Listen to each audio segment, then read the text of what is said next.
ಅದನ್ನು 12,000 ಟ್ರಾನ್ಸ್ಜೆಂಡರ್ಸ್ ಅಂತಿರಲ್ಲ ಅವರಿದ್ದರು ರಾಣಿವಾಸದಲ್ಲಿ. 12,000 ಜನ 12,000 ಜನ ಟ್ರಾನ್ಸ್ಜೆಂಡರ್ಸು ಇವರ ರಾಣಿಯರನ್ನು ಕಾಯ್ತಾಯಿದ್ರು. ಈವನ್ ಕೃಷ್ಣದೇವರಾಯರ ಸಹ ನೇರವಾಗಿ ಹೋಗಂಗಿರಲಿಲ್ಲ, ಹೇಳಿ ಕಳಿಸ್ಬೇಕಿತ್ತು ಇವತ್ತು ನಾನು ತಿರುಮಲಾಮ್ಮನ ನೋಡಬೇಕು ಅಂತ ಈ ಟ್ರಾನ್ಸ್ಜೆಂಡರ್ ಕೈಲಿ. ಅವರು ದೇ ಆರ್ ದ ಬಾಸಸ್, ಅವರು ಹೋಗಿ ಅವ್ರು ಹೇಳಬೇಕಿತ್ತು.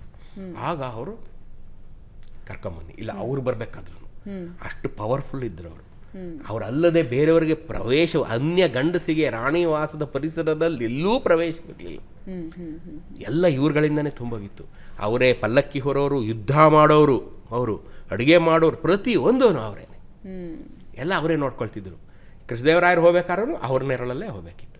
ನಾನು ಇವತ್ತು ತಿರುಮಲಾಮ್ಮನ ನೋಡೋಕೆ ಹೋಗ್ತೀನಿ, ನಾನು ವೆಂಗಳಾಮ್ಮನ ನೋಡೋಕೆ ಹೋಗ್ತೀನಿ, ನಾನು ಜಗನ್ಮೋಹಿನಿ ನೋಡೋಕೆ ಹೋಗ್ತೀನಿ, ನಾನು ಇನ್ಯಾರನ್ನೂ ನೋಡೋಕೆ ಹೋಗ್ತೀನಿ.